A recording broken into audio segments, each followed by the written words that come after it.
The beauty of EP is that everything connects to the heartbeat, your gut, your brain, your sleep, your hormones. So if women are on Instagram and if I can show them the connection between their life and the beat of their heart, then I hope that I can empower them to make changes where it's necessary. When saving lives is what you do, your standards are anything but standard. In fact, you set them higher than most to deliver results that patients can depend on. You refuse to compromise. We couldn't agree more. We are Edwards Life Sciences, and like you, we believe that good is never good enough. Rising to the challenge of today's TAVR patients isn't just a mission, it's a commitment.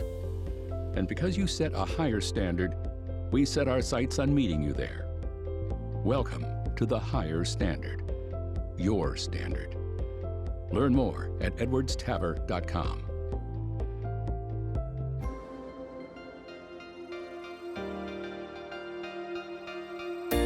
Welcome to Parallax by Ankur Kalra, a podcast produced by Radcliffe Cardiology to bring you a new angle of all things cardiology and the best from the US Cardiology Review.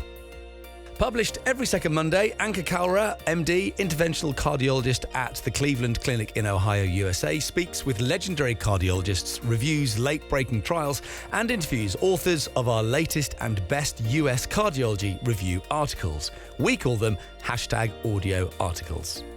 Parallax is the effect whereby the position or direction of an object appears to differ when viewed from different positions. So this podcast is your fix of reliable updates on all things cardiology by someone from a non-traditional background who is always looking at the industry from a new angle.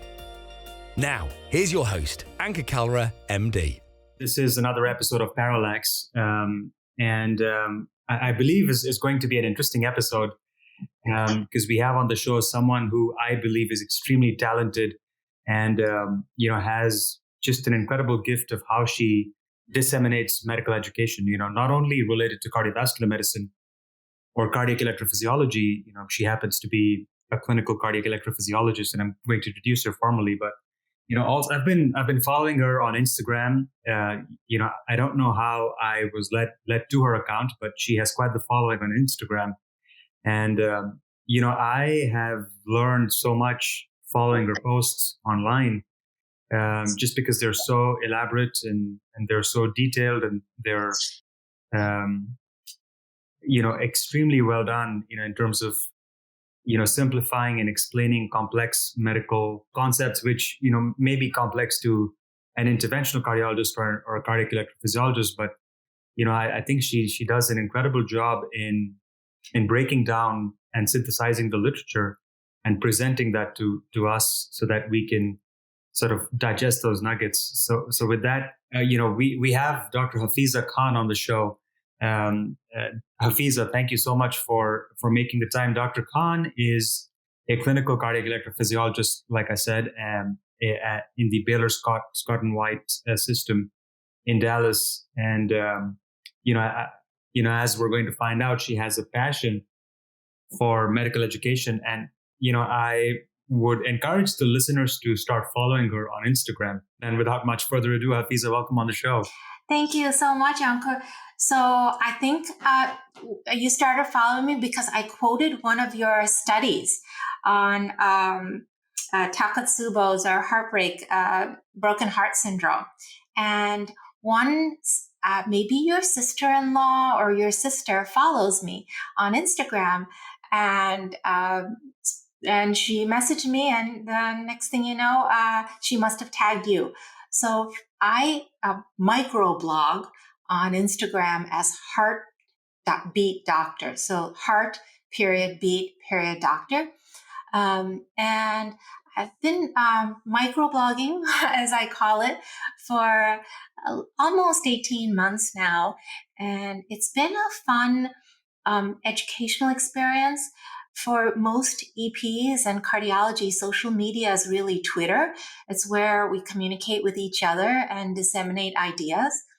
Instagram is not really what most of us consider to be a social media platform for cardiology or EP. But the visual aspect of Instagram is really so suited for, diagrams, graphics, little PowerPoint presentations, and even 15-minute chalk talks.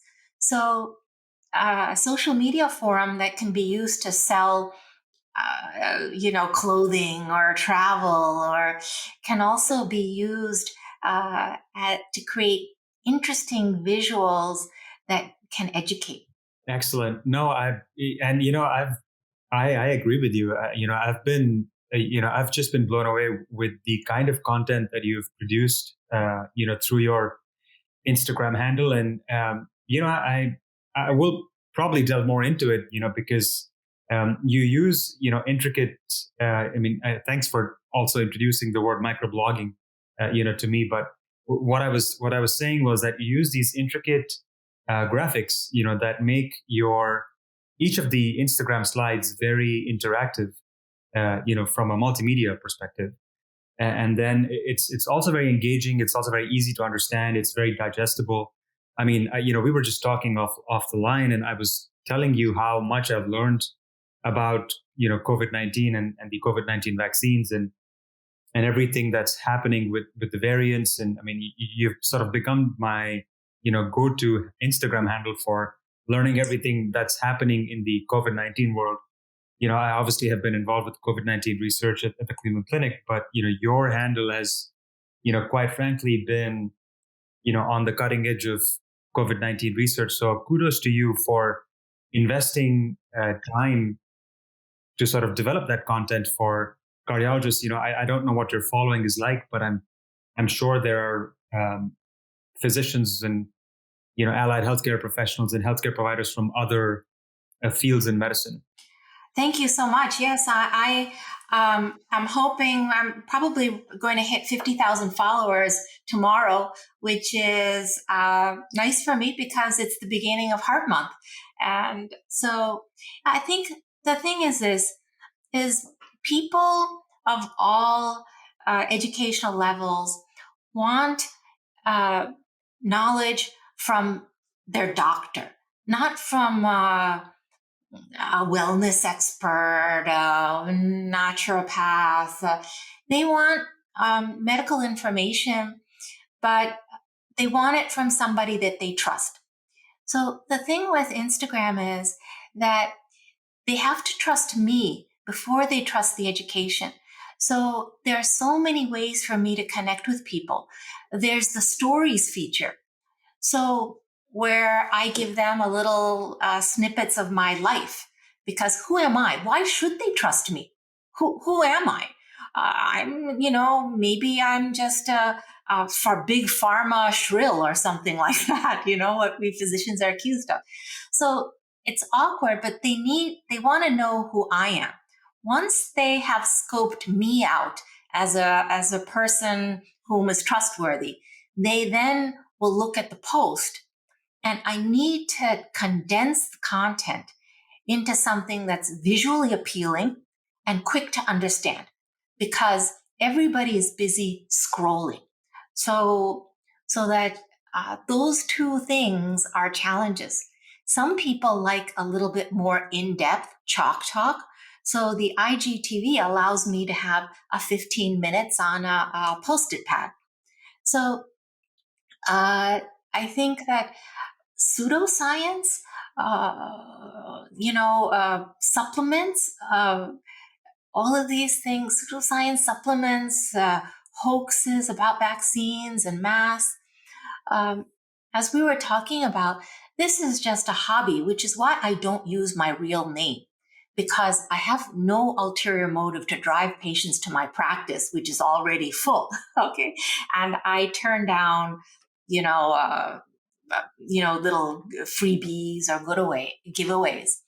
Because I don't want to diminish what I do by doing that. And I want them to trust that there's no ulterior motive in the information that I'm giving.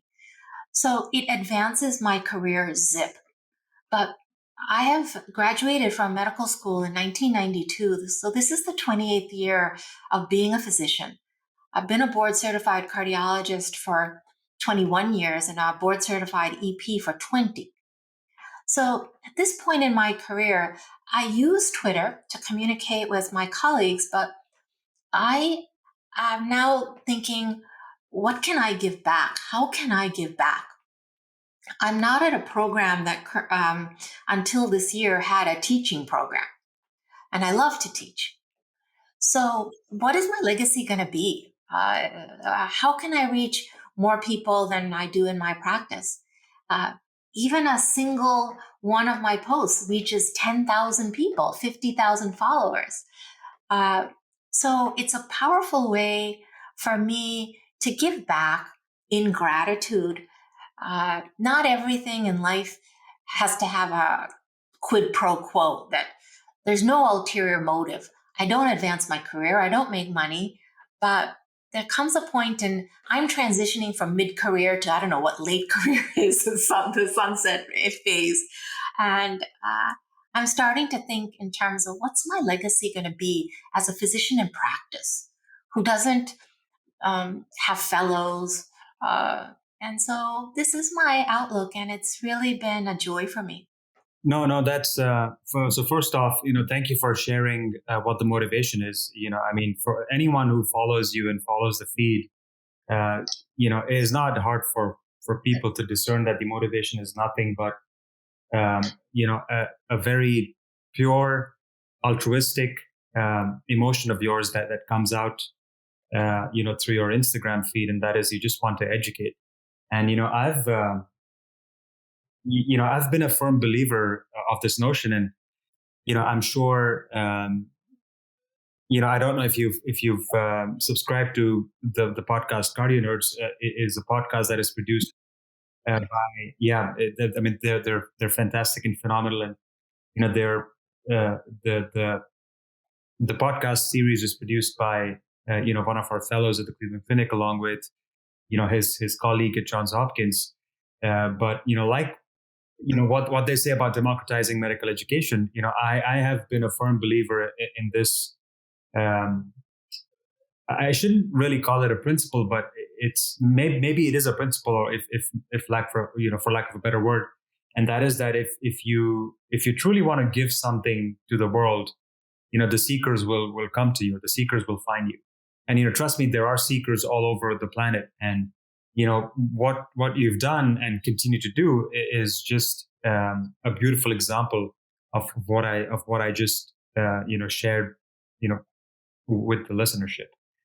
So Hafiza, let's back up, and I will delve into how you sort of get. I will delve into the technicalities of how you develop these microblogs and these Instagram TV talks, these chalk talks for like 15 minutes, which are excellent. But let's just back up a little bit and talk about your journey. I mean, you are an immigrant, and I know this because I'm a follower of yours on Instagram, and that was also a beautiful Instagram post that you shared, about your journey in life and in medicine, and how you met your husband, and your kids, and your parents were immigrants from India. Am I correct? Yes, yeah. I'm from southern India. I'm half from Kerala, half from Tamil, so I'm southern Indian. Excellent. So yeah, so continue. I'm gonna let you start. Let you take the pedestal from here and talk more about your life and your journey. So part of it is that it's awkward to tell people about who you are as you're a non-physician. Yeah. So I'm very comfortable speaking about my medical journey, but speaking about my personal journey as an Indian immigrant and as a Muslim immigrant is very awkward because, as you know, in our culture, we tend to not share things like that publicly. But there's several pandemics. One of them is hate towards people who are not viewed as others, immigrants to this country, Muslim Americans, Indian Americans. So I share who I am publicly to 50,000 people. And because that's the only way that we can enact change is for people to see that I am no different, no better, no worse than whatever is viewed as the average American. I am an American, and so is my family. So my parents immigrated, my father did in 1966. And for your listeners, so LBJ enacted the Immigration Reform Act in October of 1965. So we Indians were allowed to immigrate after October of 1965. So my parents came here in August of 1966. So they were the very, very first wave of Indian immigrants now 55 years ago. My dad is an engineer, worked for IBM. And he faced a lot of discrimination as an Indian and as a Muslim in IBM in the 1970s. And ironically, now 55 years later, the CEO of IBM is a South Indian immigrant. So, so that is a 55-year journey. So I have a sister, and there was just the two of us. And in typical South Asian Indian fashion, there is a pressure to exceed, because what our parents show us is what does the American system value? And those are the things that we need to acquire. So an Ivy League education is valued by everybody in America. Certain professions are valued, a lawyer, doctor, engineer, those are valued. So my father pushed for us to acquire the educational status symbols that are valued by this new country of ours. And that involves excellence in education and in those educational institutions, which everybody acknowledges are the cream of the crop. So I went to medical school at UCLA. I was a medicine resident and a chief resident at UC San Francisco. And then I did my cardiology and my cardiac electrophysiology fellowship at Brigham and Women's. And I had thought I was going to be staying at the Brigham to teach. So I got a master's degree in medical science from Harvard. In fact, you've interviewed several people on your podcast who I was actually ahead of as a cardiology fellow, Laura Mori. I think I've heard maybe Amit Kara. So I was a cardiology fellow with those people, and I had two children along the way, and it became difficult for me to balance practicing electrophysiology and doing intense procedures with writing a KO8 or R01 grant and then having children at home. So I couldn't do all three. So I had to focus on my EP practice and my family. And my husband, who's also Southern Indian, hated the Boston snow. So life found us here in the Dallas area, which is where I've been in practice now 21 years in electrophysiology. And life has come full circle for me. My youngest son, I was pregnant with him as an EP fellow at the Brigham in 1999. And this last year, he's a pre-med now at the University of Chicago. This last year, he and I co-authored a review article on convergent ablation for atrial fibrillation. And he was in utero when I scrubbed my very first pacemaker at the West Roxbury VA as a fellow. And right now he's doing epigenetic research at the University of Chicago on atrial fibrillation in African Americans in the South Side of Chicago. So, so it's, as you know, life is a big circle, and that circle is closing. I see it coming around for me, Ankur, in my medical journey and in my life's journey. Yeah, no, it's so, such heartwarming to learn more about your background and your values, and I definitely identify with all of them. just to sort of give you my side of the story, and I'm sure the listenership has heard me say this, before, but I am a I am the first generation immigrant, if you will. So my parents are in Delhi, in India, and I came here after medical school and residency in India, and then repeated my residency training, and then did my cardiovascular disease fellowship and subsequent 2 more fellowships in interventional cardiology and structural heart disease interventions.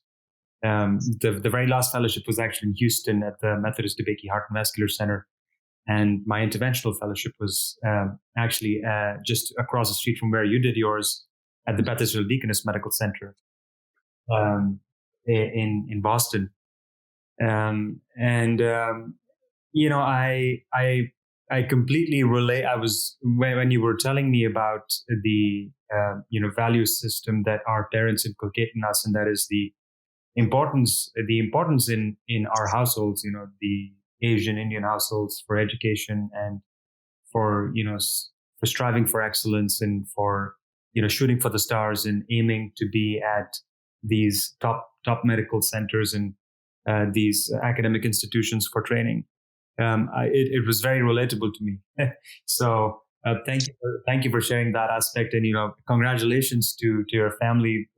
Now that your son is pursuing medicine, and what couldn't be more special than have your son co-author an electrophysiology paper with you. So congratulations on that as well. Yeah, no, I think that the thing is that when you acquire certain things on your educational pedigree, where I went to college, a Harvard degree, so it's hard for people to not take notice, even though I'm a 5'3" Indian woman who's also a Muslim woman. So those things which I've acquired speak for themselves. Even though I'm short of stature, I have a Muslim name.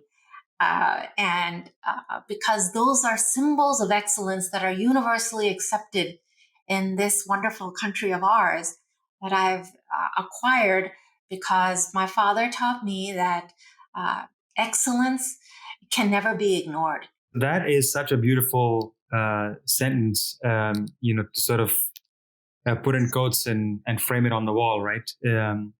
Excellence can never be ignored. I love quotes, and I collect quotes, and I'm sure I'm going to collect. Put this in my list of collectibles. But moving on. So Hafiza, now, so tell us more about like choosing Instagram, or was it because what you do? I don't know if this was. If you took inspiration from other accounts, or you sort of wanted to, you have your own voice on a social media platform. But how did it occur to you that you would develop the kind of content that you develop on Instagram? So I actually started it because I wanted to see more women join electrophysiology. So I would attend, meeting after meeting, and I would be the only woman EP in the room. And after a while, that just weighs on you. So the women in cardiology, the hashtag WIC, there's a lot of power in that in the Twitter world. But there's not anything that really corresponds to that in the EP world, even though our last Heart Rhythm Society president and our current one are electrophysiologists. So they're leading through example. But my specialty is so obscure. So how can I get the message to other young women in the pipeline? They're not on Twitter. They're pre-med, they're med students, they're internal medicine residents. Twitter, you can hide behind words, and that's a good thing and a bad thing, right? But on Instagram, you are laid out for everyone to see in a visual way. And that's both frightening and empowering. So less than 8% of women, less than 8% of cardiac electrophysiologists are women. And in the entire state of Texas, there's only 8 women EPs.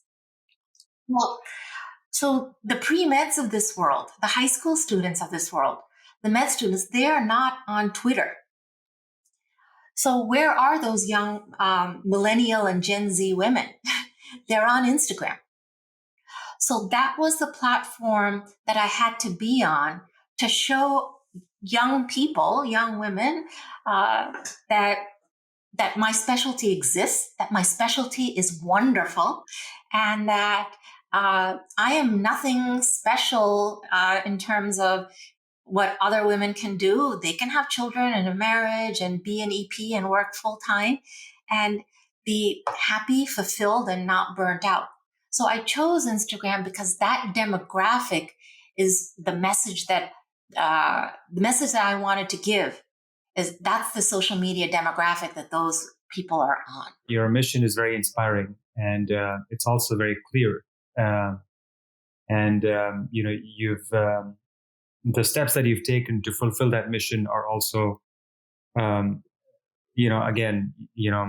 excellence isn't something that you can hide, and it's very evident, it's very apparent, with the kind of content that you've been developing and that you've developed, and that you share with your followers.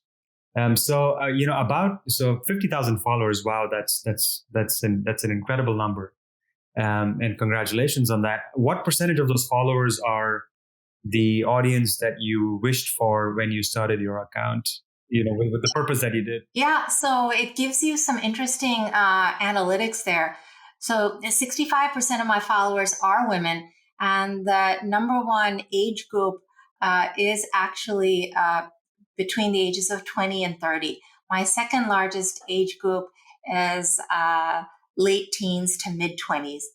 And the third largest is mid 40s to early 50s. So Instagram is a younger demographic as opposed to, Facebook, which tends to be an older demographic.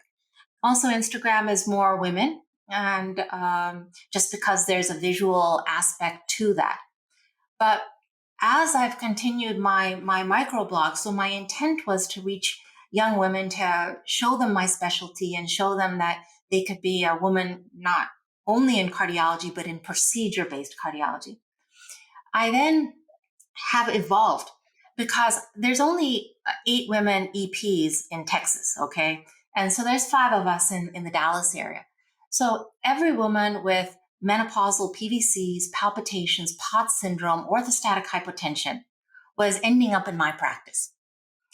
And so, I'm an electrophysiologist and I do procedures and ablations, but I found myself talking to women about hormones and PVCs, menopausal estrogen shifts and PVCs, orthostatic hypotension, about how anxiety and panic can trigger the fight or flight reflex and can trigger RV outflow tract PVCs.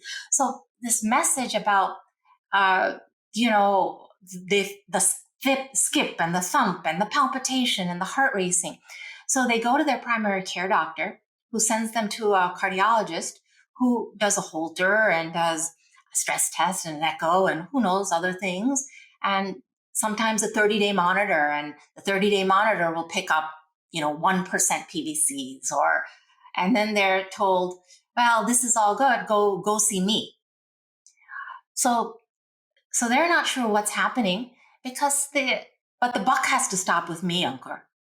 I've got to tell them how their hormones relate to their palpitations, how the stress, anxiety, panic, and sleep relate to their Someone's got to stop this cycle and tell them that the beat of their heart connects to every aspect of their life, their marriage, their children, their sleep, their alcohol and caffeine intake. And the reason that they're told everything is normal and nobody's finding anything, it's not because there's pathophysiology, but because what they're experiencing is normal physiology. And so I then started talking about that on my Instagram. What does it mean when your Apple Watch thinks that you're an AFib? What does it mean when the heart rate variability on your Apple Watch? So if I can give people a little bit of education about their wearable, they're searching for an answer. And a 15-minute, 20-minute doctor visit, it's not giving them what they need, Ankur. So I then started putting things like that out. And you and I were from India, and you know our culture invented yoga. And, breathing techniques are the ultimate vagal, vagal maneuver. How can these women understand what they're feeling? And how can they take meditation, yoga, breathing techniques, ujjayi breath, pranayama, and how can they use it to their advantage? We in procedure-based cardiology are often accused of not being quote unquote holistic, but that's not true. So I think that the beauty of EP is that everything connects to the heartbeat, your gut, your brain, your sleep, your hormones. So if women are on Instagram and if I can show them the connection between their life and the beat of their heart, then I hope that I can empower them to make changes where it's necessary. Yeah, no, this is, I couldn't agree with you more. It's unfortunate that procedure-based cardiologists, interventionalists, I'm in the same boat as you are considered to be, zealots of procedures, but not holistic. But I just think that that's not the true depiction of who we are as individuals. And I am very spiritually driven. Yes, I've read your writing and your poetry. It's beautiful. Oh, thanks a lot for reading it. So I agree with you that we need to, I think with people like you and others who have this passion for holistic medicine and holistic science and interacting with our patients as a whole, and not only looking at them from a procedural aspect is an extremely important message that needs to be shared with not only amongst our colleagues, but also with our patients and with community at large. So thank you for being the beacon for sharing that message. So let me ask you as a follow up to the following that you have on Instagram, and it's great that 65% of their followers are women and women in the right demographic. So that is, I'm sure, like you also shared with us, is very fulfilling for you, and that's great. How many of those followers have sort of tried to strike a conversation with you? And because I know it could get very busy. Like, if you if people start sending you direct messages on Instagram, which people it can get very busy responding to everyone. How do you have a social media manager? How do you do that? I'm just curious. No, I don't, because this is a hobby. So there's no use in me, spending money on that. But I try. So the whole power of social media is a connection, especially in this pandemic. So I try and answer as many messages as I can. I can't give direct medical advice, but I do have a large number of South Asian followers as well as young Muslim women followers. And I think they view me as an older sister, an auntie, a mother figure. And so I try and answer as many as I can. And it's incredible the messages that I get that, women who've chosen to be, there's a new app called Clubhouse. And I just hosted a chat right before this. And one of the UT Southwestern cardiology fellows told me that she follows me. And this year she is going to be an interventional cardiology fellow. And one of her co-fellows is going to be an EP fellow. And they both follow me on Instagram. And they have taken the step to be procedure-based cardiologists. And that means that my message is getting through. So if possible, for my mental health too, I try and answer as many direct messages, especially from women that I can, or that are legitimate medical questions. And I guess my following has parsed out to people who truly are interested in me and my message. Something about me connects with them. My heritage, my gender, my skin color, my religion, the fact that I'm a mom. Something connects me to them. And I don't take that responsibility lightly. So I do attempt to answer as many as I can. Well, I mean, there's it's hard not to like you, right, Hafiza? I mean, like, look, you're a successful woman, of who immigrant parents, ethnic background, worked hard, went to top of the line, um, educational institutions, made an incredible life for herself and her family. You have nothing but just incredible messages to share on social media. You're using your platform for the greater good. I mean, like it's hard to not like you, quite frankly. So Well, and my message has pivoted a little bit with COVID, and I love science, and it never struck me that people could not like science, or that science could be twisted, or that someone who is a scientist can be viewed as a liar. So that was a startling fact to me in this last year. So I'm an old microbiology, and I'm a really old microbiology major as an undergrad. So I have live blogged my vaccine experience.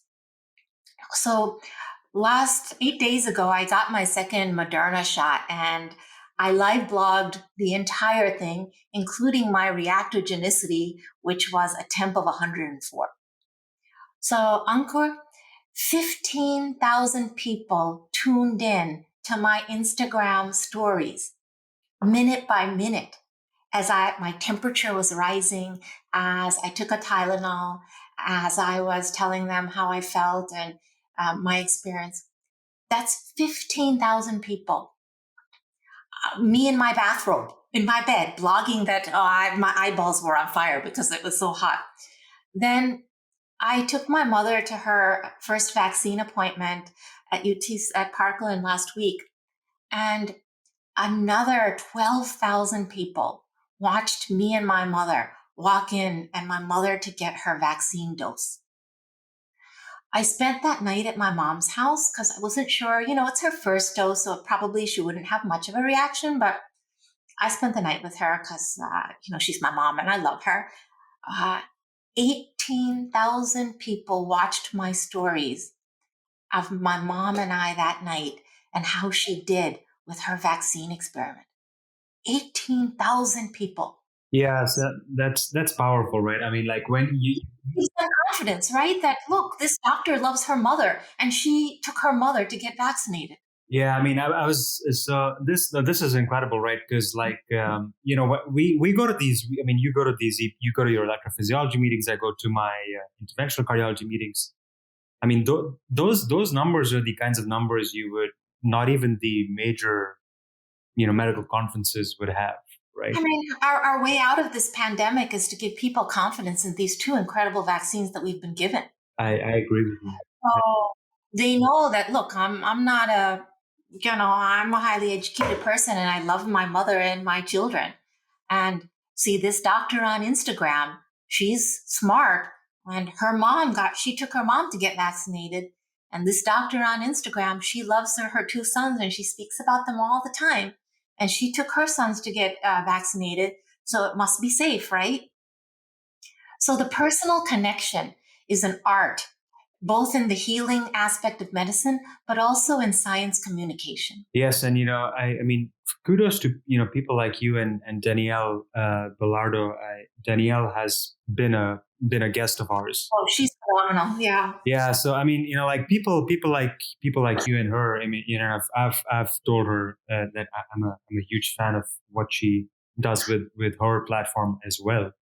And kudos to people like you both who have sort of used used the platform to spread the right messages, and very important messages, and messages which are crucial for public health and for dissemination of science. And I sort of again, I identify with your sentiment of, science being attacked and scientists being, framed as liars. And, it's extremely sad. It's very disheartening. It's also, it's just demotivating, because I mean, you and I know how hard, people like us work, and, how much we work, and, how tedious the work is. And, I can speak on behalf of physician scientists who sort of work to collect the evidence and collect the data and generate the evidence. I mean, it's not easy to crunch numbers and verify numbers and re-verify numbers. Love. Absolutely. It's a labor of love, right? It is. And, to go through iterations after iterations after iterations of manuscripts, to make sure that you are putting out the best evidence out there. It's tedious work. And as you said, it's labor of love. And, when you get attacked, or when you get attacked as a community, from people who really don't know what they're talking about, it's very disheartening. It's also. Yeah, and the thing is, the Kaiser Family Foundation released a poll, I think last week or the week after, about, what surrogates do we use to get the vaccine message out? And it turns out, certain figures can be very polarizing. So, one of my personal heroes is Dr. Fauci. But it turns out that if you're a Republican, a message from Dr. Fauci is going to actually make you more vaccine hesitant. Okay. So public figures can be polarizing, even though you and I may not view them as being polarizing. So I keep my Instagram very politically neutral, because the message is not a Republican or a Democratic message. So when it comes from me, Hafiza, the mother, the wife, the daughter, that message may get across to somebody of a political view that could see Dr. Fauci as being, in the pocket of, the Democrats or whichever political affiliation you would attribute him to be. Yeah, no, Hafiza, thanks again. This has been great conversation, and thank you for making the time late Sunday evening for this. Any closing remarks from you as we close down this episode? Well, Ankur, I think that there's 3 pandemics. There's the viral pandemic, there's the misinformation pandemic, and then there's what you and I are used to experiencing, which is the pandemic of heart disease. So if there's the social media, whichever social media platform you choose, it's important for physicians to stick their neck out outside of the Twitter bubble that we live in, to reach the people that we serve who are in desperate need of connection with a legitimate medical source of information that they trust. Yeah, no, that's a beautiful message. Again, to our listeners who do not know about Hafiza's Instagram handle, or who do not follow her, we'll make sure that her Instagram handle is mentioned in our show notes. Do rate us and review us on Apple Podcasts, on SoundCloud and Spotify. Each review actually helps us, showcase our guests to a larger audience.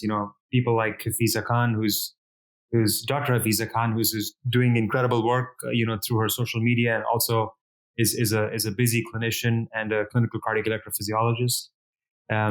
Each review helps us, grow more and reach out to more people, more, house staff, residents, fellows, what have you, so that more people of color, more people from varied ethnic backgrounds, diverse backgrounds, women, South Asians, Muslims can actually follow, Hafiza's footsteps and become, a phenomenal clinical cardiac electrophysiologist. So with that, Hafiza, thanks again, and have a good evening. Thank you so much for having me. Dear cardiologists, we want to make this podcast about you and for you. So please email us your critical thoughts, comments and questions at podcast@radcliffe-group.com and visit uscjournal.com for more information. You can also follow us on Twitter, LinkedIn, Facebook and Instagram at Radcliffe Cardiology for daily updates. Join thousands of cardiologists and become a Radcliffean by registering to radcliffecardiology.com. You will receive regular newsletters and gain access to hundreds of expert interviews, educational webinars, clinical cases, and peer-reviewed articles from our 6 medical review journals on general cardiology, interventional cardiology, arrhythmia and electrophysiology, cardiac failure, and vascular and endovascular surgery. Thank you.